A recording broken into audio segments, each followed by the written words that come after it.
Welcome back. We're here for the men's lacrosse segment, and at the desk we have Liam Byrne and we got Joey Saade back here. So we started out at 0-5, this team. A lot of struggles to begin for Coach Greg Canella's team, and then we've seen some success as of late. 3-0 in the past 3 games.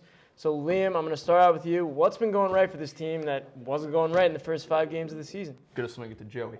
Joey, you're going to take this one. Joe, what's going right now? Well, Chris, like you said, 3-game winning streak. In those 3 games, numbers that pop out, they're averaging 13 goals a game, and they're only giving up 6.5 in those 3 wins, compared to their 5 losses, where they're only averaging 9.5 goals, and they're giving up 15 goals a game. So obviously, that's a swing of about 5 goals a game on both offense and defense. That's just, it's taken time. They finally found a groove offensively. The ball's moving. In their first win of the year against Quinnipiac, they scored 18 goals. They had 16 guys put in a point, and that was unheard of in the first 5 games. They only had 5 guys total. They didn't have more than 5 guys put up more than a point in those 5 losses. And you're just seeing a lot more contributors than Nick Mariano. Our first segments of the year, we're talking about Nick Mariano being the only guy who's actually contributing to this team. Liam's going to mention a couple guys when he's up talking. We're not just talking about Nick Mariano. Zach Oliveri in goal, he's obviously progressed as well. And I just think that they're finally catching a groove. I think it took a little time. They were a young team. They didn't have Grant Whiteside. He missed the first couple of games with an injury. He's back, and they're just finding a groove right now. Well, like Joey said, we're going to swing it to you, Liam, now. All we talked about was Nick Mariano, Nick Mariano, Nick Mariano. I'm done with Nick Mariano. Give me somebody else. Who's playing well other than Mariano that's really providing some offense? Well, he does lead the team in everything, Chris. So we love him. We're always raving about him. We're going to still be talking about him. Exactly. But like Joey said, Zach Oliveri, co-UMass Athlete of the Week. He's a redshirt junior. And he split it with the baseball pitcher, Connor LeBlanc. Baseball did well this weekend. I'm going to shout out to baseball. There you go. But he had 32 saves in the last 3 games. And if you show this graphic here, his save percentage for the first 5 games was, iffy. He was going down, but the last 3 games, as you can see, 484 against Quinnipiac, 489 against Penn State, and 509 against Hofstra, which was recently. And his total percentage now is 509, which is right over half of what you want to do. So he's been really stepping up as a redshirt junior.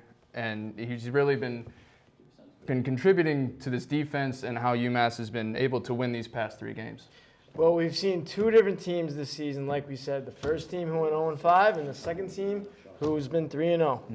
Who are we going to see? What team are we going to see in this game coming up against Towson?